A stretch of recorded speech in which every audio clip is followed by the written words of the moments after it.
બોલો ભારત માતા કી। ભાઈ મોડું થયું છે પણ અવાજ આવો ના ચાલે, જરા પ્રચંડ અવાજથી નવરાત્રીના શોર બકોરની વચ્ચે પણ અમદાવાદના બધા નાગરિકોને ખબર પડે કે પોલીસ કમિશનરેટના નવા મકાનનું આજે ઉદ્ઘાટન થયું છે। બંને હાથ ઉઠાઈ પ્રચંડ અવાજથી બોલીએ ભારત માતા કી। મંચ પર ઉપસ્થિત ગુજરાત રાજ્યના લોકપ્રિય મુખ્યમંત્રી શ્રીમાન ભૂપેન્દ્રભાઈ, શ્રી હર્ષ સંઘવી, જેમના નેતૃત્વમાં સુરક્ષિત ગુજરાતનો સંકલ્પ જે આપણા વડાપ્રધાન નરેન્દ્રભાઈએ લીધો હતો એ આગળ વધી રહ્યો છે, એવા હર્ષ સંઘવીજી, મેયર અમદાવાદ પ્રતિભાબેન, સંસદ સદસ્ય શ્રી નરહરિભાઈ અમીન, શ્રી પરિમલ નથવાણી, શ્રી મયંક નાયક, સાંસદ દિનેશ મકવાણા, મંચ પર ઉપસ્થિત અમદાવાદ શહેરના પોલીસ કમિશનર શ્રી, જેમના નેતૃત્વમાં આજ ગુજરાત પોલીસ ખૂબ મજબૂતીથી સુરક્ષિત ગુજરાતના સંકલ્પને આગળ વધારી રહી છે, એવા શ્રી વિકાસ સહાય, શ્રી એમ થેન્નારસન, મંચ પર ઉપસ્થિત ગૃહ સચિવજી, સારા સૌ ધારાસભ્યશ્રીઓ અને ઉપસ્થિત ભાઈઓ બહેનો, આપ સૌને નવરાત્રીની ખૂબ ખૂબ શુભકામનાઓ। આજે નવરાત્રીના પહેલા દિવસે નવરાત્રીના પાવન પર્વની શરૂઆતમાં જ અમદાવાદ શહેર પોલીસ કમિશનર કાર્યાલયના ભવ્ય મકાનનું ઉદ્ઘાટન આજે હમણાં થોડી વાર પછી અહીંયા થશે। આ કાર્યાલય, આ નવી કમિશનર ઓફિસ, એની અંદર ખાલી મકાનની સુવિધાઓ નથી વધવાની, એની સાથે સાથે અનેક પ્રકારથી નવી કાર્ય સંસ્કૃતિ અમદાવાદ શહેર પોલીસની પ્રસ્થાપિત થાય એ પ્રકારની ચિંતા અહીંયા કરી છે। એટલા માટે હું ભૂપેન્દ્રભાઈ, હર્ષભાઈ, ડીજીપી વિકાસ સહાય અને પોલીસ કમિશનર સૌને ખૂબ ખૂબ હૃદયથી અભિનંદન આપું છું। મિત્રો, નવરાત્રીનું પર્વ શક્તિના સંચયનું પર્વ છે, સત્વના સંચયનું પર્વ છે અને જ્ઞાનના વર્ધનનું પર્વ છે। નવરાત્રીના પર્વમાં પૂરા દેશની અંદર શક્તિના આરાધનના 9 દિવસ આપણા શાસ્ત્રોક્ત રીતે સૌ લોકો મનાવી પોતપોતાની રીતે સાત્વિક સમાજની રચનામાં આગળ વધતા હોય છે।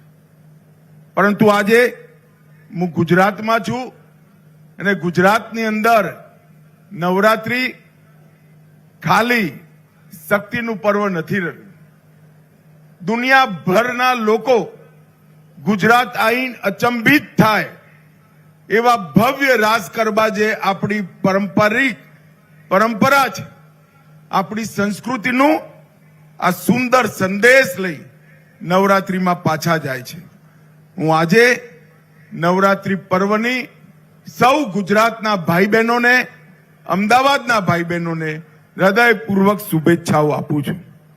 મિત્રો, આજે લગભગ 18,000 વર્ગ મીટરમાં આ મોટી કમિશનર ઓફિસનું ઉદ્ઘાટન થવાનું, લગભગ 140 કરોડ રૂપિયાના ખર્ચે 7 માળની આ ઇમારત, એની અંદર state of the art technology છે એટલું જ નહીં, સાથે સાથે જવાનોને ચુસ્ત દુરુસ્ત રાખવા માટે જિમ્નેશિયમ, નાગરિકોની વ્યવસ્થા માટે પાર્કિંગની સુવિધા, સીસીટીવી, ફાયર સેફટી અને સેન્ટ્રલાઇઝ એસીની વ્યવસ્થા પણ કરવામાં આવી છે। આધુનિક ભવન ન કેવળ સુરક્ષાને સુનિશ્ચિત કરશે, એની અંદર પોલીસ મ્યુઝિયમ બનાવીને અમદાવાદ શહેરની સુરક્ષા માટે સ્થાપનાથી આઝાદીથી અત્યાર સુધી જે કંઈ સુરક્ષા માટેના પ્રયાસો થયા છે એનું એક યાદગાર નજરાનું પણ આજે અહીંયાથી અપાશે. જે પોલીસ કર્મચારીઓએ નાગરિકોની રક્ષા માટે શહીદગી વહોરી એમના સ્મારકમાં એક સુંદર શહીદ સ્મારકનું પણ અહીંયા રચના કરવામાં આવી છે. જન સુવિધા કેન્દ્ર અને એક કંટ્રોલ રૂમ જે સમગ્ર અમદાવાદના ખૂણે ખૂણાને આવરી લઈ સમગ્ર અમદાવાદની સુરક્ષાની સુનિશ્ચિતતા કરશે એવું આધુનિક પોલીસ કમિશનરની ઓફિસનું આજે ઉદ્ઘાટન થઈ રહ્યું છે. હું અહીંયાથી જ સંસદ સભ્ય છું. ભૂપેન્દ્રભાઈ, તમારો અને હર્ષભાઈનો ખૂબ ખૂબ ધન્યવાદ, આભાર કે અમદાવાદના નાગરિકોને તમે ખૂબ સુંદર આજે ભેટ આપી છે. એની સાથે સાથે જોઈન્ટ ઇન્ટ્રોગેશન સેન્ટરની ઉદ્ઘાટન થયું. તેરા તુજકો અર્પણ પોર્ટલનું પણ ઉદ્ઘાટન થયું અને સાયબર સાથી પુસ્તકનું પણ પ્રકાશન થયું. આ ત્રણેય ઇનિશિયેટિવ એક પ્રકારથી બે ઇનિશિયેટિવ સાયબર ક્રાઇમથી ત્રસ્ત નાગરિકોને જાગૃત કરવા માટે અને કાયદાની પરોજણમાંથી જંજારમાંથી મુક્ત કરી એમના પોતાના પૈસા વધુને વધુ ઝડપથી એમના બેંક એકાઉન્ટમાં પાછા જાય એ માટે કામ કરવાના છે. ને ત્રીજું, અમદાવાદે બહુ હુલ્લડો જોયા છે, બહુ કોમી તોફાનો જોયા છે, કેટલીય અશાંતિનો ભોગ, કેટલાય આતંકવાદી હુમલાનો ભોગ અમદાવાદ બન્યું છે. અમદાવાદને સુરક્ષિત કરવા માટે જોઈન્ટ ઇન્ટ્રોગેશન સેન્ટર જે કેન્દ્રીય એજન્સીઓ અને ગુજરાત પોલીસ બંને સાથે મળી સરખી રીતે વૈજ્ઞાનિક રીતે પૂછતાછ કરી શકે એ માટે બનાવ્યું છે. મિત્રો, 10 વર્ષની અંદર ભારતના આંતરિક સુરક્ષાના પરિદૃશ્યની અંદર ખૂબ મોટો ફેરફાર આવ્યો છે. 10 વર્ષ પહેલા આપણા દેશમાં 3 હોટસ્પોટ એવા હતા જ્યાંથી બોમ્બ ધમાકા થતા હતા તો પણ ન્યૂઝ નતા, બધાને કોઠે પડી ગયું હતું.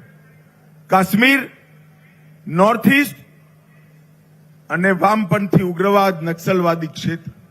આ ત્રણેય ક્ષેત્રોમાં વિગત 10 વર્ષમાં સ્થાયી અને સુચારુ ઉપાયોના કારણે દ્રઢતા સાથે અને વિકાસના દ્રષ્ટિકોણ સાથે કામ કરવાના કારણે નરેન્દ્રભાઈના નેતૃત્વમાં ત્રણેય હોટસ્પોટમાં 70% હિંસામાં કમી લાવવાનું કામ આપણા પોલીસ દળો કરી શક્યા છે.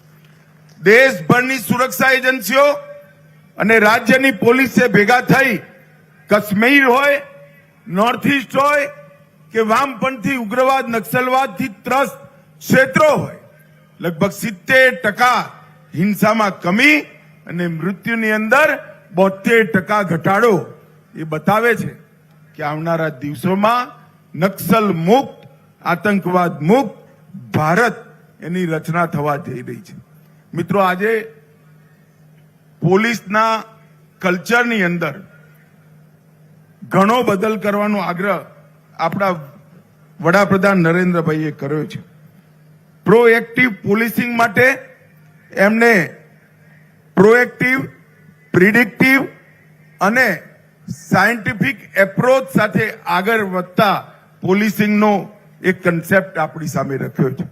હમણાં ગયા વર્ષમાં જ આપણે 3 ક્રિમિનલ લો જે અંગ્રેજોના જમાનાથી બનાયા હતા એની અંદર આમૂલચૂર પરિવર્તન કર્યું છે અને આ જૂન મહિનાથી આપણે ત્રણેય કાયદાઓને આખા દેશની અંદર લાગુ કરવાની શરૂઆત કરી છે.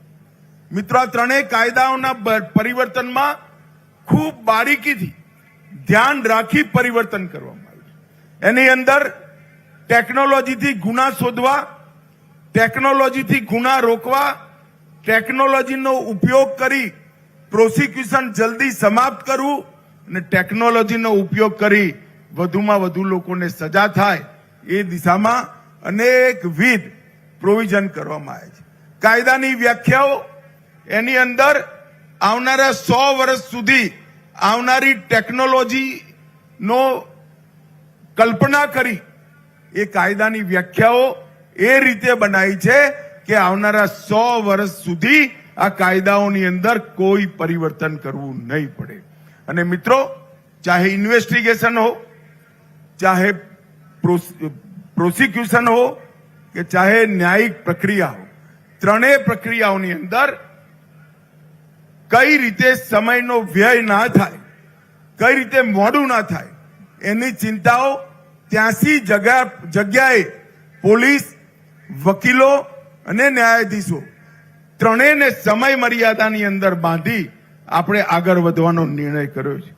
હું આજે આ મંચ ઉપરથી સમગ્ર ગુજરાતની જનતાને કહેવા માંગુ છું કે આ કાયદાઓના સંપૂર્ણ અમલ પછી એના માટે જરૂરી ઇન્ફ્રાસ્ટ્રક્ચર બનાવવાની જે શરૂઆત કરી છે એ બન્યા પછી 3 વર્ષમાં આપણા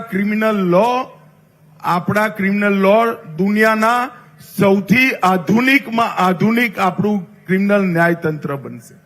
અને 3 વર્ષની અંદર એફઆઈઆર થવાથી માંડી સુપ્રીમ કોર્ટ સુધી સમગ્ર ન્યાયની પ્રક્રિયા પૂરી થઈ લોકોને ન્યાય મળશે.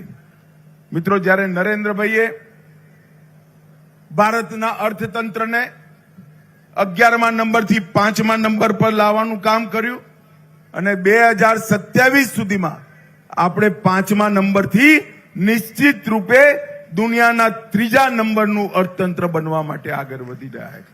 એ વખતે આપણા દેશની સુરક્ષા, સાયબર સિક્યોરિટી અને આર્થિક ગુનાઓ એને ડામવા માટે એક મજબૂત કાયદાકીય પીઠબળની જરૂર પોલીસ ઓફિસરોને હતી.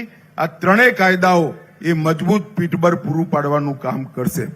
ગુજરાત પોલીસે પોતાના સુવર્ણમય ઇતિહાસમાં અનેકવિધ ટેકનોલોજી ઇનોવેશનને સમાયા છે.